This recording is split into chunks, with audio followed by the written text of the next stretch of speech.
భారతీయ stock మార్కెట్లో correction గత ఏడాదే ప్రారంభమైంది. అది 2025లో పీక్ చేరింది. ఈ కరెక్షన్ ఎప్పటికాగుతుంది, మార్కెట్లు మళ్ళీ తిరిగి ఎప్పుడు కోలుకుంటాయన్నదే ఇప్పుడు ఇన్వెస్టర్లను వేధిస్తున్న ప్రశ్న. ఎప్పుడైతే అమెరికా అధ్యక్షుడిగా డొనాల్డ్ ట్రంప్ బాధ్యతలు స్వీకరించారో అప్పటి నుంచి దేశీయ మార్కెట్లు వరుసగా కుప్పకూలుతూనే ఉన్నాయి. ఎప్పుడు ఒకసారి అలా లాభాలు వచ్చి ఇలా మాయమవుతున్నాయే తప్ప ట్రంప్ బాధ్యతలు చేపట్టినప్పటి నుంచి కూడా మార్కెట్లకు నష్టాలే మిగులుతున్నాయి. శుక్రవారం ఒక్కరోజే బీఎస్ఈ సెన్సెక్స్ ఏకంగా 1414 పాయింట్లు పతనమైంది. భారతీయ మార్కెట్లను ముంచింది ప్రధాని మోడీ ఫ్రెండే అని చెప్పాలి.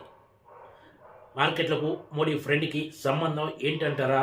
అమెరికా అధ్యక్షుడిగా ఎన్నికైన డొనాల్డ్ ట్రంప్ తనకెంతో మంచి స్నేహితుడని మన ప్రధాని నరేంద్ర మోడీ చెప్తూ ఉంటారు.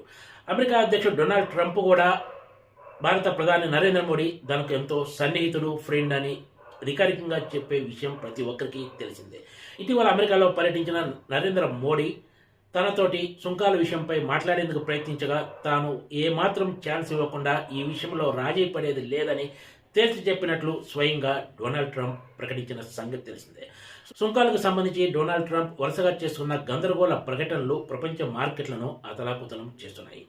దీంతో మార్కెట్లు తిరిగి ఎప్పుడు కోలుకుంటాయో తెలియని అనిశ్చిత పరిస్థితి ఇన్వెస్టర్లను వేధిస్తుంది. ఒకవైపు భారత్లో అయితే డాలర్తో రూపాయి మారకపు విలువ నిత్యం పతనమవుతూ వస్తుంది. దీనికి తోడు స్టాక్ మార్కెట్లు వరుసగా భారీ నష్టాలను చవిచూస్తుండటంతో ఇన్వెస్టర్లు తీవ్ర ఆందోళనకు గురవుతున్నారు. అటు కేంద్ర ప్రభుత్వం ఈ విషయంలో ఇన్వెస్టర్లకు, మార్కెట్లకు భరోసా ఇచ్చే ప్రకటన ఏమీ చేయకపోగా చోద్యం చూస్తున్నట్లు ఉందనే వ్యాఖ్యలు వినిపిస్తున్నాయి. ప్రతిపక్షంలో ఉండగా ఇదే ప్రధాని నరేంద్ర మోడీ డాలర్తో పోలిసే రూపాయి మార్క విలువ పతనమవుతే తీవ్రస్థాయి విమర్శలు గుప్పించారు. ఇప్పుడు గతానికి మించి మోడీ హయాంలో డాలర్తో పోలిస్తే రూపాయి మారకపు విలువ కొత్త కనిష్టాలకు పతనమవుతూ వస్తున్న విషయం తెలిసిందే. దీన్ని అడ్డుకోవడానికి పెద్దగా చర్యలు తీసుకుంటున్న దాఖలాలు లేవు. మార్కెట్లు ఇంతగా పతనమవుతున్నా కూడా తన ఫ్రెండ్ డొనాల్డ్ ట్రంప్ విధిస్తున్న సుంకాలను భారత ప్రభుత్వము, భారత పరిశ్రమ ఎలా ఎదుర్కోవాలనే అంశంపై ఇప్పటి వరకు కేంద్రం కసరత్తు చేస్తుంది. భయపడాల్సిన అవసరం లేదనే ప్రకటన మాత్రం మోడీ సర్కార్ నుంచి రాలేదనే చెప్పచ్చు. గత ఏడాది ప్రైమరీ మార్కెట్తో పాటు సెకండరీ మార్కెట్లో కూడా ఇన్వెస్టర్లకు మంచి లాభాలే వచ్చాయి. కాకపోతే 2024 చివరిలో కరెక్షన్ ప్రారంభమైంది. మార్కెట్లకు కరెక్షన్ ఎప్పుడూ మంచిదే. కాకపోతే ఈ సుంకాల భయంతో పతనమవుతున్న మార్కెట్ మాత్రం చూస్తే ఇన్వెస్టర్లు ఆందోళనకు గురవుతున్నారు. చిన్న మధ్యతరహా ఇన్వెస్టర్లే కాకుండా బడా ఇన్వెస్టర్ల సంపద కూడా మార్కెట్ల పతనానికి హరించుకుపోతూ ఉన్నది. ఇది ఎప్పటికీ ఆగుతుందన్నదే ఇప్పుడు $1 మిలియన్ ప్రశ్నగా ఉంది. ఈ ఒక్క వారంలోనే బీఎస్ఈలో నమోదిత కంపెనీల మార్కెట్ క్యాప్ ఏకంగా 20 లక్షల కోట్ల రూపాయల మేర పతనమైంది. డొనాల్డ్ ట్రంప్ నిత్యం చేస్తున్న గందరగోళ ప్రకటనలు ప్రపంచవ్యాప్తంగా వాణిజ్య యుద్ధానికి తెరలేపే అవకాశం ఉందనే భయాలు కూడా ప్రపంచవ్యాప్తంగా మార్కెట్లను వెంటాడుతున్నాయి.